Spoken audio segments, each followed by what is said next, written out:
नमस्कार, मी डॉक्टर अक्षय धंदा, सल्लागार अस्थिरोगतज्ञ आणि सांध्यांची पुनर्स्थापना शल्यचिकित्सक आहे. आणि जर तुम्ही 30 किंवा 40तील पुरुष असाल आणि तुमचे गुडघे वारंवार दुखत असतील आणि तुम्हाला खात्री नसेल की हे दुर्लक्ष करायचं की काहीतरी करायचं, तर आज मी पुरुषांना गुडघेदुखी आणि गुडघाबदल शस्त्रक्रियेबद्दल असणारे सर्व प्रश्नांची उत्तरे देणार आहे. चला सुरुवात करूया. दिल्लीहून अर्जुन कपूर रेडिटवर विचारतात, डॉक्टर, मी 37 वर्षांचा आहे. आठवड्यातून 3 दिवस वर्कआउट करतो. माझ्या एक्स-रे मध्ये गंभीर संधिवात दाखवला आहे. याचा अर्थ मला आताच गुडघा बदल शस्त्रक्रिया करावी लागेल का? आपोआप नाही. भारतीय पुरुष अनेकदा एका वाईट चक्रात अडकतात.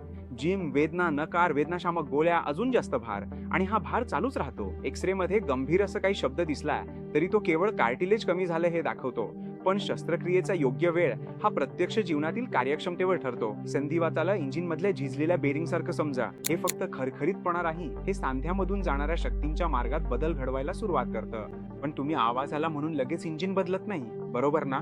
तुम्ही तेव्हा बदलता जेव्हा योग्य दुरुस्ती करून ही समस्या तुमचं आयुष्य अडवायला लागते. पूर्ण गुडघा बदलण्याचा विचार सहसा तेव्हाच केला जातो जेव्हा वेदना रोजच्या रोज असतात. रात्रीच्या वेदना आणि विश्रांतीतही वेदना, जेव्हा चालणे आणि जिने चढणे हे मोठं आव्हान बनतं, जेव्हा तुम्ही खरोखरच जपून घेण्याचा प्रयत्न केला असतो. ताकद वाढवणे, वजन कमी करणे, हालचालींमध्ये बदल, औषधोपचार आणि इंजेक्शन्स वापरून पाहिलं असतं, आणि जेव्हा विकृती किंवा अस्थिरता वाढत चालली असते. आणि इथे पुरुषांचा एक वेगळा पैलू आहे. खूपसे पुरुष वेदना सहन करत राहतात आणि अजूनही अहंकारापोटी वजन उचलणे, लेग प्रेस आणि स्क्वॉट्स करत राहतात. हे खरं तर लक्षणं वाढवू शकतं, कारण कमकुवत कंबर आणि जांघ, त्यात चुकीची हालचाल यामुळे गुडघ्यांवरचा ताण वाढतो. तुमचा गुडघा केवळ एक्स-रेवर गंभीर दिसतो म्हणून नाही, तर आयुष्य मर्यादित करणाऱ्या वेदना आणि अपंगत्वासाठी बदला जातो. बंगळुरूच्या रोहित नायरने हे रेडिटवर पोस्ट केलं होतं, आणि हा एक शब्द आहे जो अनेकांना गोंधळात टाकतो. मुळात एंड स्टेज आर्थरायटिस म्हणजे नेमकं काय? खरंच हाड हाडावर घासलं जातं का? कधी कधी, पण नेहमीच असं समजतं. एंड स्टेज म्हणजे गुडघ्यावरील गुळगुळीत कार्टिलेजचा थर निघून गेलेला असतो आणि सांधा यांत्रिक आणि जैविक दृष्ट्या अस्थिर होतो. याचा खोलातला अर्थ असा आहे, कार्टिलेज कमी झाल्यामुळे उशीसारखा आधार कमी होतो. खालील हाडात तणावामुळे बदल होऊ लागतात. यामुळे वेदना वाढतात. सांध्याच्या आतील आवरणाला म्हणजे सिनोव्हियमला चिडचिड आणि सूज येते. गुडघ्याचा आकार बदलायला लागतो, म्हणजे पाय वाकडे किंवा आत वळलेले, आणि त्यामुळे एका बाजूवर जास्त ताण येतो. भारतीय पुरुषांमध्ये एंड स्टेज लवकर येऊ शकतो.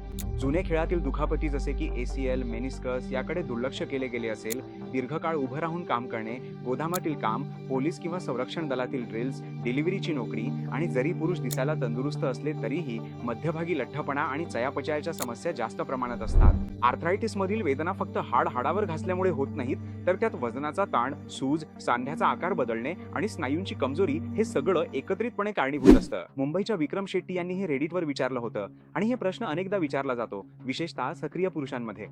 मी 42 वर्षांचा आहे आणि मी आठवड्याच्या शेवटी क्रिकेट आणि फुटबॉल खेळतो. तरुण पुरुष गुडघ्याची बदलण्याची शस्त्रक्रिया का करत आहेत? ही तर 60 नंतरची शस्त्रक्रिया नाही का? पहा, 50 वर्षांखालील बहुतेक पुरुष ज्यांना गंभीर नुकसान होतं त्यांची काहीतरी कहाणी असते. बहुतेक वेळा दुखापत आणि वेळ यांचा संगम असतो. पुरुषांमध्ये सामान्यपणे आढळणारे मार्ग: जुन्या ACL फाटल्यामुळे, मेनिस्कस फाटल्यामुळे, कार्टिलेजला इजा झाल्यामुळे किंवा फ्रॅक्चरमुळे झालेला पोस्ट ट्रॉमॅटिक आर्थरायटिस. संयुक्त 5 ते 15 वर्षात जास्त वेगाने झिजतो. चुकीची ठेवण, जिथे वाकडी पाय गुडघ्याच्या आतील भागावर जास्त भार टाकतात, अगदी चुकीच्या ठेवणीच्या सायकलच्या टायर सारखं. मेटाबॉलिक लोड, पोटाची चरबी आणि इन्सुलिन रेझिस्टन्समुळे सततची जळजळ होते, ज्यामुळे सांधे अधिक संवेदनशील होतात आणि बरे होण्याचा वेग कमी होतो. आणि इन्फ्लेमेटरी आर्थरायटिस, जी कमी प्रमाणात आढळते पण महत्वाची आहे. रोग प्रतिकार शक्तीमुळे येणारी सूज सांध्यांचं नुकसान करते. 50 वर्षाखालील रुग्णांनी नी रिप्लेसमेंट ऐवजी सांधा जपण्याचे पर्याय तपासावेत. पुरुषांमध्ये ऑस्टिओटोमी, पुनर्वसन, ब्रेसिंग, वजन कमी करणे किंवा इंजेक्शन्समुळे नी रिप्लेसमेंटची गरज टाळता येते. पुरुषांमध्ये लवकर आणि गंभीर गुडघ्याचे आजार बहुतेक वेळा दुखापतीमुळे होतात. सर्वोत्तम उपाय तुमच्या मूळ कारणावर अवलंबून असतो. चेन्नईचे सुरेश अय्यर यांनी रेडिटवर हा प्रश्न विचारलाय, आणि ही गोंधळाची स्थिती खूपच सामान्य आहे. माझ्या शरीरात युरिक ॲसिडची समस्या आणि गाऊट आहे. माझा गुडघा कधी कधी सुजतो. मला कसं कळेल की हे संधिवात आहे, गाऊट आहे की लिगामेंटची दुखापत आहे? खूप भारतीय पुरुषांची चुकीची निदानके. प्रत्येक गुडघ्याचा वेदना म्हणजे संधिवात समजला जातो. प्रत्येक सूज म्हणजे युरिक ॲसिड समजली जाते. थोडं विज्ञान. गाऊट म्हणजे स्फटिकांमुळे होणारी जळजळ. गाऊटचे झटके अचानक येतात, गरम, सुजलेले, खूप वेदनादायक असतात आणि सांध्यांमध्ये बदलू शकतात. ऑस्टिओ आर्थरायटिस म्हणजे यांत्रिक झीज. वेदना हालचालींमुळे वाढते, विश्रांतीनंतर कडकपणा येतो आणि हळूहळू वाढत जाते. मेनिस्कस किंवा लिगामेंटची दुखापत वळताना गुडघा अडकणे, लॉक होणे, पकड जाणवणे आणि अस्थिरता यामुळे वेदना होते. एक चांगला डॉक्टर इतिहासातील नमुना, तपासणीमध्ये सूज, सांध्याच्या ओळीवर वेदना, स्थिरता चाचण्या, ऑस्टिओआर्थरायटिससाठी वजन घेऊन एक्स-रे, सूज असल्यास अल्ट्रासाऊंड किंवा ॲस्पिरेशन करून स्फटिक किंवा संसर्ग तपासतो आणि गरज पडल्यास MRI करतो. तुमच्या गुडघ्याचे उपचार अंदाजाने करू देऊ नका. निदान बदलल्याने उपचार पूर्णपणे बदलतात. पुण्याहून निखिल मेहता यांनी यूट्यूबवर कमेंट केली आहे आणि या क्षेत्रात स्टेरॉइड इंजेक्शन सर्वात जास्त गैरसमजले जातात. स्टेरॉइड इंजेक्शन्समुळे गुडघ्याची बदलण्याची शस्त्रक्रिया टाळता येईल का? अनेक भारतीय पुरुषांसाठी इंजेक्शन्स पटकन उपाय ठरतात कारण पुनर्वसनासाठी वेळ काढणं अशक्य वाटतं. पण इंजेक्शन्स हे जादूने कार्टिलेज पुन्हा तयार करणारे नाहीत. स्टेरॉइड इंजेक्शनमुळे जळजळ कमी होते. हे व्यायाम आणि फिजिओथेरपीसाठी एक छोटा काळ उपलब्ध करून देण्यासाठी सर्वोत्तम वापरले जाते. काही प्रकरणांमध्ये जेल किंवा हायल्युरॉनिक ॲसिडमुळे स्नेहन सुधारते, पण परिणाम मिश्रित असतात. प्लेटलेट रिच प्लाझ्मा किंवा PRP काही सुरुवातीच्या ते मध्यम अवस्थांमध्ये आशादायक आहे, पण तयार करण्यात सातत्य नसल्यामुळे परिणाम वेगवेगळे येतात. खरी गोष्ट अशी आहे की संधिवात म्हणजे रचना, सहरेखन आणि कोसळणे, तसेच जीवशास्त्र आणि जळजळ या दोन्हींचा संगम आहे. जर तुमचा गुडघा रचनात्मकदृष्ट्या कोसळला असेल आणि विकृती असेल तर इंजेक्शन्समुळे तात्पुरता वेदना कमी होऊ शकतात, पण यांत्रिकी पूर्ववत होणार नाही. आणि पुरुषांमध्ये एक वेगळी गोष्ट म्हणजे अनेक पुरुष इंजेक्शन घेतात आणि लगेचच जड स्क्वॅट्स, लांब सायकलिंग, टर्फवरचे खेळ याकडे पळतात. यामुळे इंजेक्शनचा फायदा वाया जातो आणि गुडघ्यात पुन्हा त्रास सुरू होतो. इंजेक्शन्समुळे वेळ मिळू शकतो, पण योग्य पुनर्वसन करणे आवश्यक आहे. पुनर्वसनाशिवाय इंजेक्शन्स म्हणजे फक्त महागडी विलंबाची प्रक्रिया होते. कोचीहून दीपक पिल्लई यांनी हे इंस्टाग्रामवर DMद्वारे पाठवलंय आणि दरवेळी रोबोटिक शस्त्रक्रियेचा उल्लेख झाला की हा प्रश्न विचारला जातो. रोबोटिक गुडघा बदल म्हणजे काय? माझ्याकडून जास्त पैसे घ्यावेत का? याचा अर्थ माझा गुडघा जास्त काळ टिकेल का?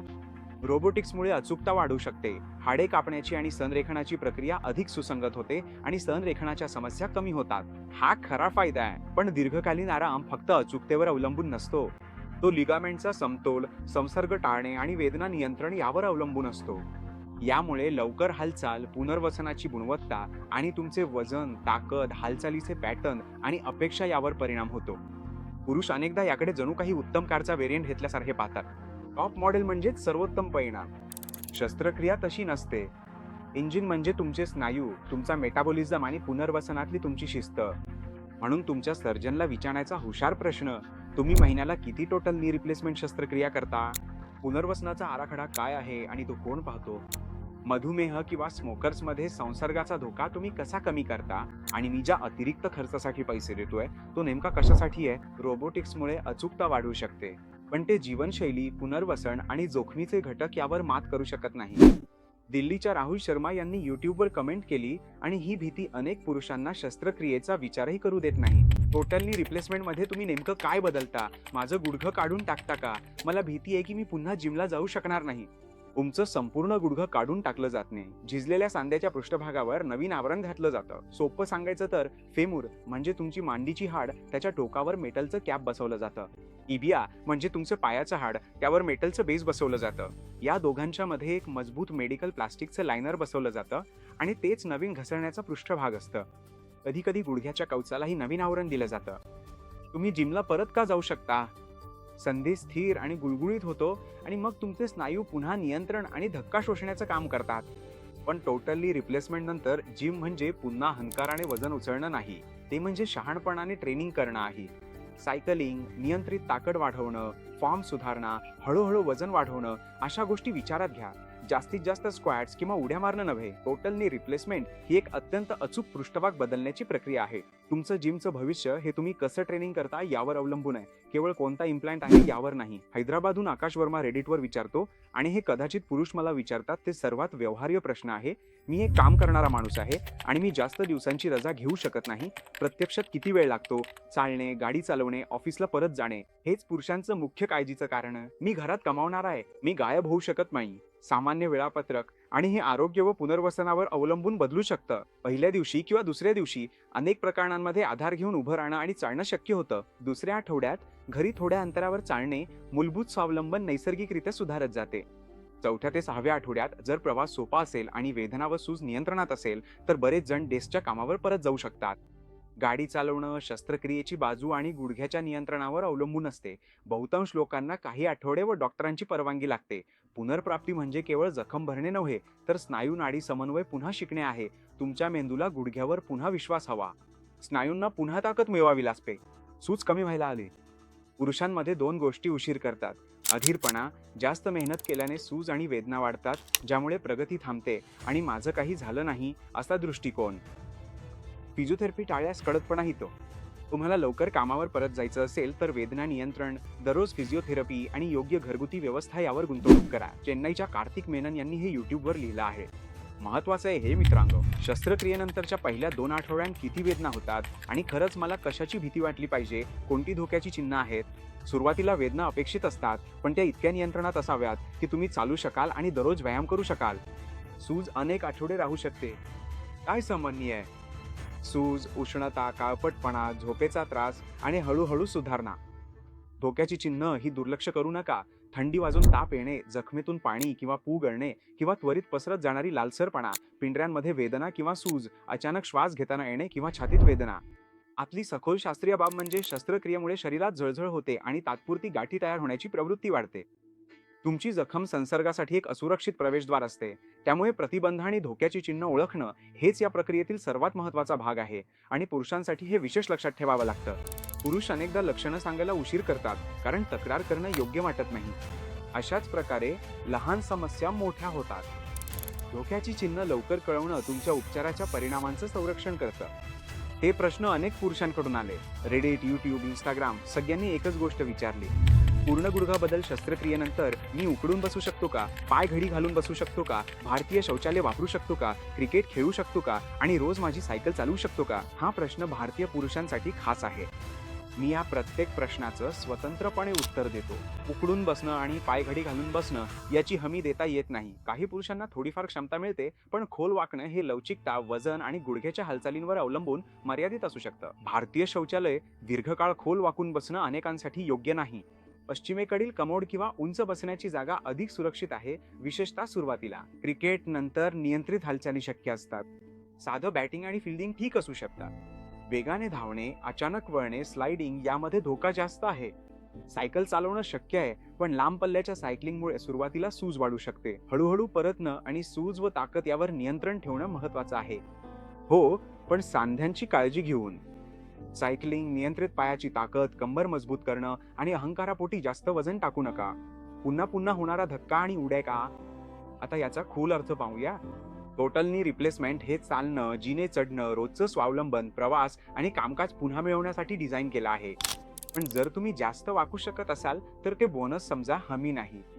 पुरुष अनेकदा यशाचं मोजमाप असं करतात, मी 25 वयात जे करायचो ते आता करू शकतो का? यशाचं खरं मोजमाप असं असावं, मी पुढची 15 वर्ष वेदनारहित आणि सुरक्षितपणे सक्रिय राहू शकतो का? उपयुक्त आणि टिकाऊ गुडघ्याचा ध्यास घ्या. तुमचा जीवनशैली शहाणपणाने बदला. म्हणून जर तुम्ही 20 ते 40 वयोगटातील पुरुष असाल तर तुमच्या गुडघ्याच्या समस्या बहुतेक वेळा दुखापत, चुकीची ठेवण आणि जास्त भारी यामुळे असतात. शॉर्टकटच्या मागे लागू नका. ताकद वाढवा, हालचाली सुधारवा, वजन सांभाळा, मधुमेह नियंत्रणात ठेवा, तंबाखू सोडा. आणि जर तुम्हाला शस्त्रक्रियेची गरज भासली तरीही हेच सगळे टप्पे तुमच्या निकालावर परिणाम करतात. तुम्हाला खात्री नसेल की तुमच्या गुडघ्याच्या वेदनांसाठी तपासणी, दुसऱ्या मताची गरज आहे की शस्त्रक्रियेबद्दल चर्चा करावी लागेल, तर तुम्ही प्रॅक्टोवरून प्रमाणित अस्थिरोग तज्ज्ञाशी सल्लामसलत करून वैयक्तिक मार्गदर्शन घेऊ शकता. ते तुम्हाला खरं तर तुम्ही कुठे आहात हे समजून घेण्यास मदत करतील. हे उपयुक्त वाटलं असेल तर अशा मित्राला शेअर करा जो वर्कआउट करताना लंगडत असतो आणि सगळ्यांना सांगतो की तो अगदी ठणठणीत आहे. आणि जर तुम्हाला उपयुक्त सल्ला आणि खरंच महत्त्वाच्या गोष्टींबद्दल अपडेट राहायचं असेल तर आजच सबस्क्राईब करा आणि बेल आयकॉन दाबा. धन्यवाद.